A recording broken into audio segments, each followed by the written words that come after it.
This week was an exciting week in the news. It's so well. There's always breaking news, constantly breaking news. Everything's breaking or broken.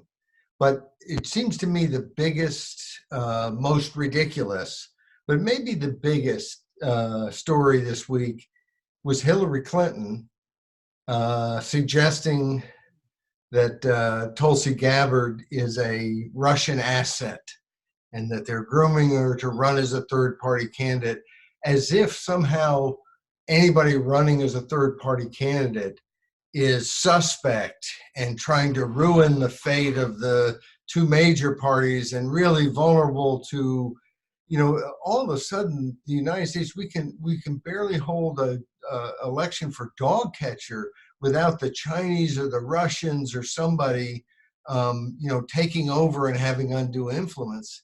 And, in some ways, that's, I think, ridiculous. I don't think the Russians were the difference in the election in 2016. I think Hillary Clinton was a horrible candidate and made, Donald Trump with 60% negatives seem good in comparison. And of course, he didn't get more votes, but he got them in the right places, which is how it works.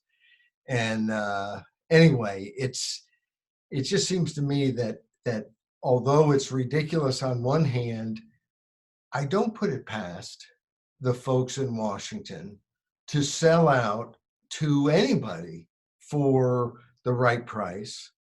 And that means it could be some, we constantly hear people talk about the corruption and how they're bought off by big corporations and folks who give big campaign contributions.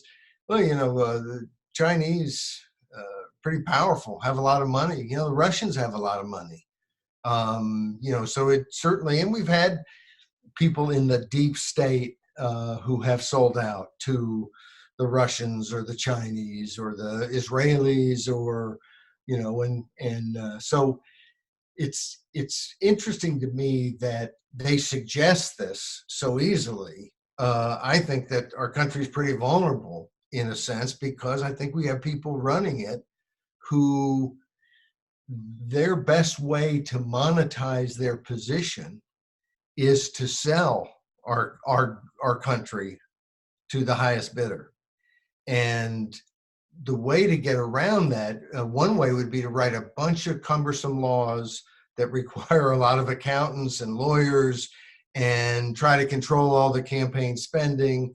And that's kind of what we've done, and it's had absolutely no effect but to give people who have a lot of money and accountants and lawyers at their beck and call a leg up in the system. People can write $1 million check for whatever mistakes they may have made during the election process, whatever laws they ran afoul of. And I think the flip side to that is to go after corruption by things like term limits, which say, we think we can keep people. We think most people who get elected or want to do the right thing. And if they're not in a position where the incentives are all to cash in, as soon as possible and to as many people as possible, that we'll have less corruption and a better system. And I think another thing that would go a long way to that is smaller districts. And that's something we've talked about some. You don't hear much about it in political, reform around the country, not nearly as much as we should. And oftentimes when you hear talk about district size, you hear talk about let's cut down the size of our legislature. Let's have fewer legislators, less politicians, will be better off. But the reality is the fewer legislators, the more they're politicians, because the more power they have. And we need folks who represent us. And if you think about it, the best legislature in the country, the best chamber, is the New Hampshire House of Representatives. And the New Hampshire House has 400 members. The average district is 3,000 constituents. If you think you can win an election there by spending a ton of money and then maybe running vicious ads to, just eviscerate your opponent, well, your opponent can go knock on everybody's door. And I don't mean can go knock on everybody's door eventually. He can do it this week. And it's, you know, you just, the campaign spending in those New Hampshire House races is never going to be off the charts. And it's going to be more competitive because the entrance fee to get in is not so big. Compare that to California, where their House, 80 members for, what is it now, 39 million people, 38 million. It's off the top of my head, but I think it's close to that, because their average seat, you know, has about 500,000 constituents in it. And of course, their Senate is 40, so that has 1 million constituents per Senate district. And, you know, it's just a mess because you have to have tremendous money to run a competitive race there. You can't reach everybody by knocking on their door. You have to reach them with mailers and with different political, you know, TV ads or radio ads, and the support of special interests, whether they be government employee unions on the left or the Chamber of Commerce on the right or what have you. Those become much more important because people don't say, yeah, well, I've known Fred all my life. You know, we went to grade school together. I know my representative. You know, in most of the country, and in the bigger the district is, the less anybody knows their representative. And the more phone calls to the you know, to that particular legislator are seen as something that somebody ginned up with a phone bank that got people to call or what have you. New Hampshire, it just doesn't work that way. And of course, you know, we need a lot of people in Congress. If it was a 3,000 constituent, you know, was the max. But I think 25,000 or 50,000 you could have, and it'd be a huge Congress, but it'd be a better Congress. It would be a more representative Congress. And after all, crazy me, I think that's what the goal is. I think the idea of having representatives is that they might represent you. They'd have to buy and build a new Capitol building, wouldn't they? No, not necessarily, but they would have to do things in different ways. They would do a lot more through technology, and they maybe would bring people together. Maybe they bring folks together in a stadium. It'd be a good use for old RFK Stadium in D.C. Although maybe they tore that down. But anyway, it would require some different things, and there are different ways to go at it. You could have it to where, you know, the truth is, if we changed from, you know, 600,000 being the average number of constituents in a U.S. congressional district to 100,000, it'd make a huge difference. And then you could certainly do it in the same way you do, and you could cut down the pay in ways. And one of the biggest problems is they have to have 2 homes. Not that they actually have to quite have 2 full homes, but it's a huge added expense. Well, let's get rid of some of that. You know, there's all kinds of ways to, you know, work virtually, telemarket, you know, or telework. And, you know, it isn't impossible to do these things. The key thing is, do we want a more representative Congress? And I can assure you that most of the people who are invested financially in the political game and who work night and day, 5 days or 6 or 7 days a week on politics, do not want a more representative Congress. That is the last thing in the world they want. And so this will be fought tooth and nail. Any place where you were to try to, you know, dramatically increase the size of a legislative body, the folks in the body aren't going to like it because their power is diminished. And the special interests aren't going to like it because now it's harder to control. It's why, you know they can't kill the initiative process on 7th Avenue in broad daylight or whatever it is that Trump always says. But if they thought they could and get away with it, they would. And the reason is because it's a challenge to their authority and their monopoly on passing laws. Well, in the same way, if they're closer to their constituency, if the citizens who vote for them have more choices, if it's easier to run against them because the districts are small and someone doesn't have to have a ton of money to run, it diminishes their power. and it diminishes the power of the special interests that put them where they are and where they'd like to stay. So this is a huge issue, and it's I have a friend who's a huge fan of greater representation in smaller districts, and he's always arguing with me that this is even more important than term limits. And I always point out to him, this is like term limits. This is not should we do one or should we do the other? We want a system that holds government in check, that makes it more easy for people to get into power and to have a voice, but makes it very, very difficult for them to stay in power and monopolize a voice. And that's why you need to do both of these things. And the truth is, there are other things you need to do. And the problem isn't that the public, is antsy about, I think, a lot of these reforms. Representation, I think, is not as well understood. Term limits is perfectly understood, and so could happen right away. But if we get term limits, we're going to want to go further. And I think probably the most important thing beyond term limits is to get smaller districts where representatives are closer to the people who elect them.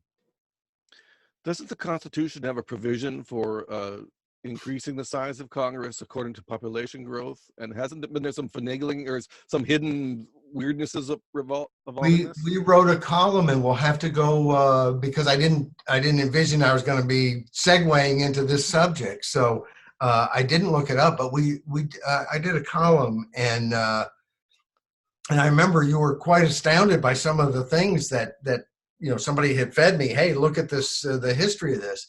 But Madison had 12 amendments. He had the Bill of Rights, the first 10 that got passed, which weren't actually the first 10. I believe there were 12 that he proposed. And it was 3 through 12 that were passed as the first 10 amendments in the Bill of Rights. The 2 that weren't passed was the Madison Amendment. We call it that because it was ratified in I think 1992. So Madison proposes it, and basically, nearly, 2 centuries later, it is ratified, or over 2 centuries later, I believe it's ratified. And that's the one that says you can't change the pay, either diminish it or add to it for members of Congress until an election is intervened. So Congress could vote themselves a pay raise or vote themselves a pay cut, but it wouldn't take effect until after the next election and the new Congress, so that there couldn't be self-dealing. Now, it immediately was neutered because they ruled that their automatic cost of living adjustments are not new legislation, and so they can just go on and on and on with these cost of living adjustments forever. And it's why they haven't changed that, and they can vote to basically stop their cost of living adjustment, but otherwise it automatically happens. So anyway, that's one of those amendments. The other amendment was the one that sets how the districts will increase in size. And what's interesting is that it was written in such a way, there's disagreement over whether it passed or not and was ratified. And from what little I know, and it's just from reading different things, it's not like I've looked at the core documents and have been with experts who told me that, oh, this is exactly this. But from what I've read, it was passed. There was some discrepancy with people sending in the information that it had passed. In other words, and I think it was Connecticut, but I could be wrong. But a couple of the states didn't report that they had voted and that it had passed. In one state, I think the governor got involved and said, no, he's not going to support it. Well, it doesn't need the governor, and so that doesn't have any effect. It was different things like that. The other thing is that it was worded differently in the way it was transmitted after it was first passed, and they found out it's written in such a way that the districts can't be less than a certain size. And it seems clear from the way it's worded that it should have been the other way, just the sentence structure of it.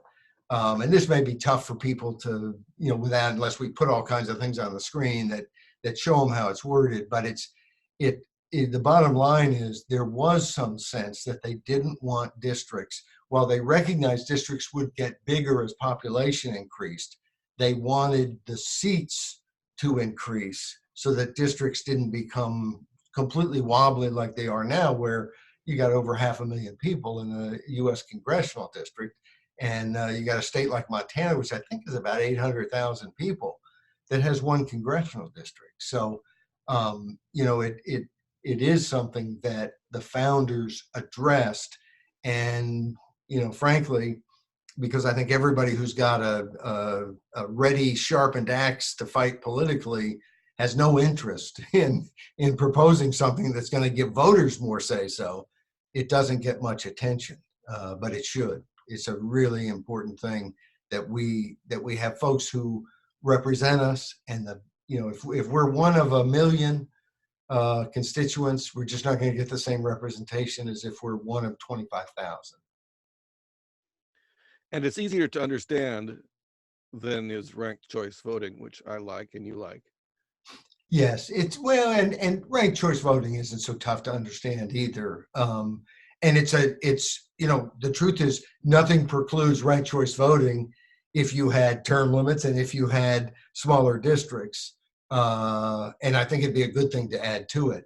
But I think in terms of importance, I think it's worth people really paying attention to the size of the district, because it almost never gets talked about.